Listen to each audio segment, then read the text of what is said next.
The royal world has once again been thrown into turbulence, and this time, the name at the center of it is Tom Bower. Known for his hard-hitting investigative biographies, Bower has built a reputation on digging into the lives of the powerful and exposing details that institutions would rather keep private. When he speaks, especially about the monarchy, people pay attention. Now, fresh claims circulating in media discussions have reignited debate surrounding Prince Harry and Meghan Markle, particularly concerning the births of their children, Archie and Lilibet. The discussion focuses on alleged inconsistencies in public timelines, hospital details, and traditional royal protocols that were not followed. Some commentators have questioned why certain long-standing customs, such as formal medical sign-offs or traditional photo calls, were handled differently in this case. It's important to state clearly, there has been no verified evidence presented publicly that confirms any wrongdoing or deception. Official records recognize Archie and Lilibet as the children of Harry and Meghan, and they remain in the line of succession according to the established rules of the British monarchy.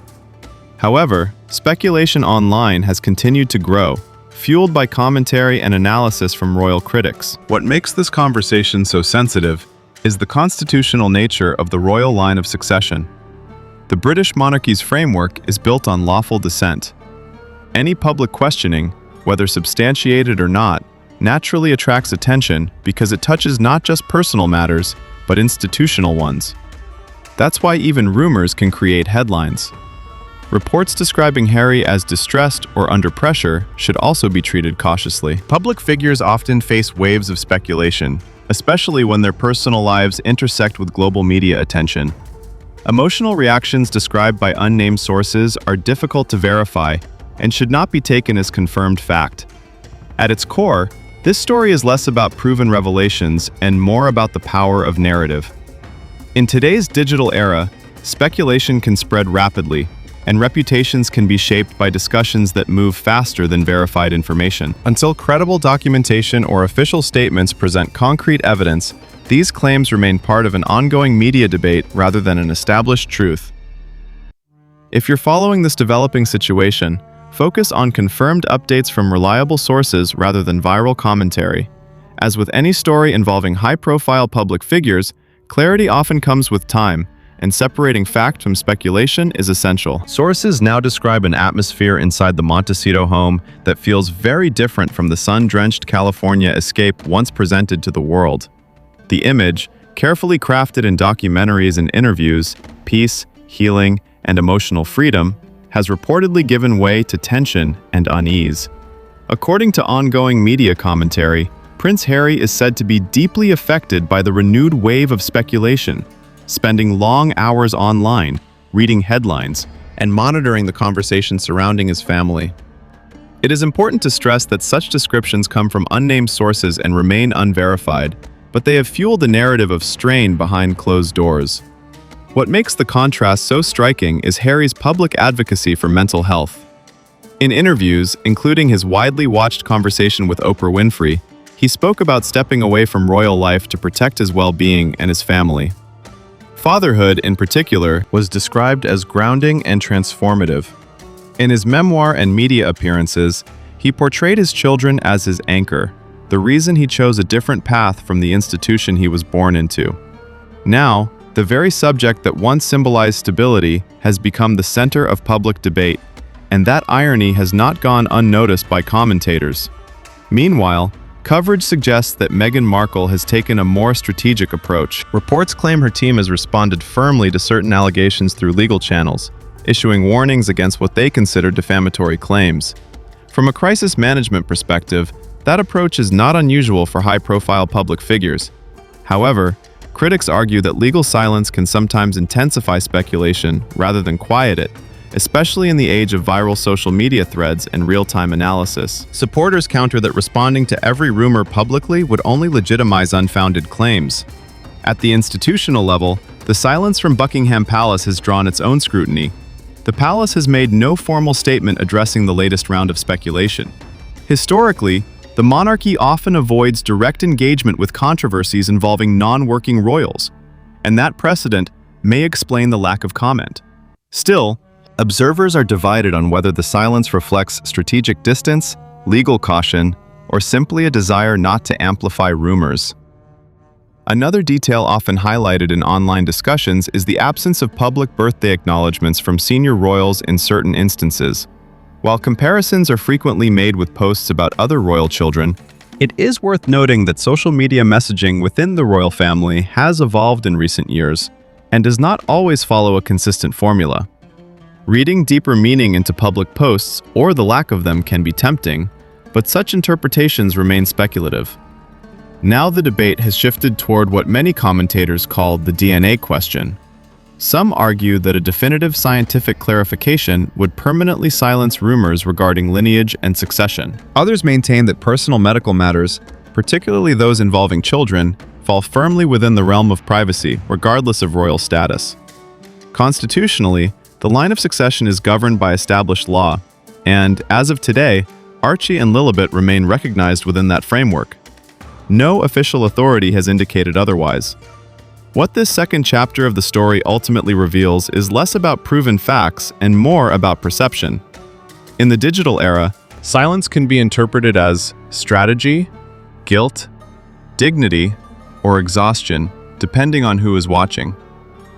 The Sussex narrative, once centered on independence and healing, is now intertwined with questions about transparency, privacy, and institutional tradition.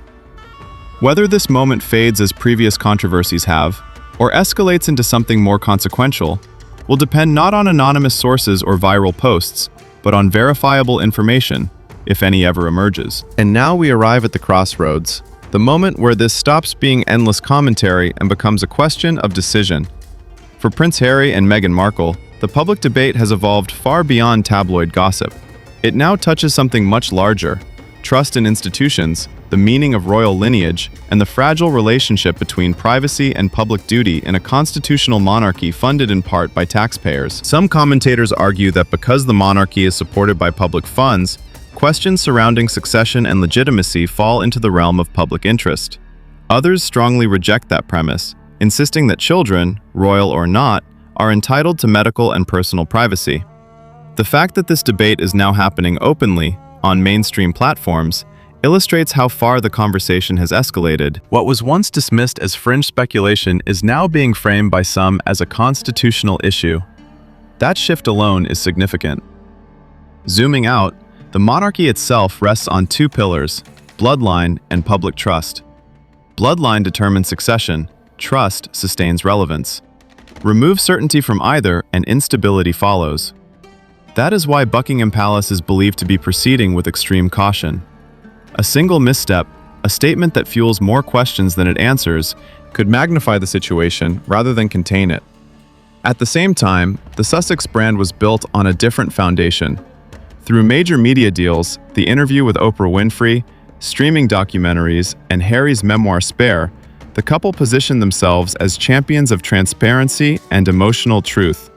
Their message was clear: they would not hide behind palace walls or institutional silence. Now, critics argue that their current approach mirrors the very strategy they once condemned: controlled messaging, legal responses, and minimal public clarification.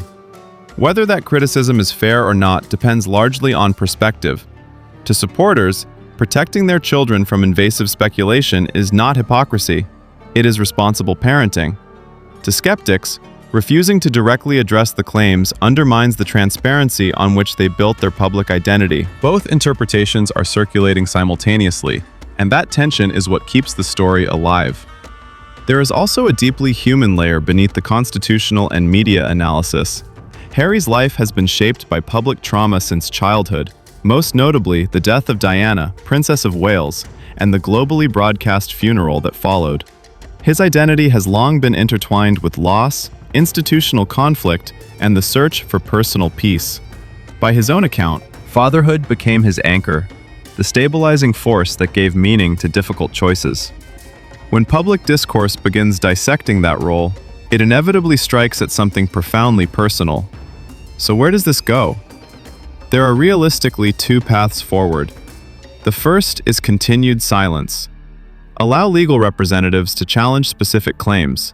Avoid amplifying speculation with direct engagement.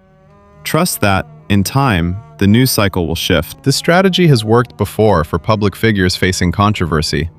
But in an era where digital narratives persist indefinitely, silence can sometimes prolong rather than end suspicion. The second path is direct clarification. That does not necessarily mean surrendering medical privacy, but it could involve a more explicit reaffirmation backed by official documentation or institutional endorsement. Such a move would carry risks of its own, including setting precedents about how much access the public is entitled to regarding royal children. Either choice carries consequences. What is undeniable is that this moment represents more than a temporary media flare-up. It sits at the intersection of monarchy, modern celebrity, constitutional principle, and personal identity. The outcome will depend not on online forums or viral commentary, but on verifiable facts, and on how those closest to the situation decide to navigate the balance between transparency and privacy. Until then, the silence itself remains part of the story. Because for Prince Harry and Meghan Markle, what happens next will not simply shape tomorrow's headlines, it will shape legacy. Right now, they stand at a crossroads. One path is continued silence. Allow lawyers to respond where necessary, refuse to legitimize speculation with direct engagement, and trust that time will dilute the noise. The other path is confrontation. Address the claims head-on in whatever form they deem appropriate, and attempt to close the chapter decisively. Both options carry risk. Silence can protect privacy, especially when children are involved, but in the digital age, it can also fuel suspicion. Direct clarification can quiet speculation, but it can also set a precedent about how much access the public is entitled to regarding deeply personal matters. Neither path is simple. Neither path is consequence-free. The larger backdrop is the institution itself. The British monarchy, represented administratively by Buckingham Palace, has remained publicly silent. Whether that silence reflects confidence, caution, or calculated distance is open to interpretation. What is clear is that any shift, even a subtle one, would signal that internal considerations have changed. Attention will also remain fixed on Tom Bower. His reputation as a persistent investigative writer means observers expect follow-up commentary or further clarification of his position. Whether his assertions are ultimately substantiated or disproven, the discussion he reignited has already entered mainstream discourse. And then there is the public itself. In constitutional monarchies, legitimacy ultimately rests not only on bloodline, but on public consent and confidence. Conversations happening across media platforms, from televised panels to online forums, reflect a broader tension in modern society: how to balance transparency with privacy when public roles intersect with personal lives. For Harry, the personal dimension cannot be separated from the historical one.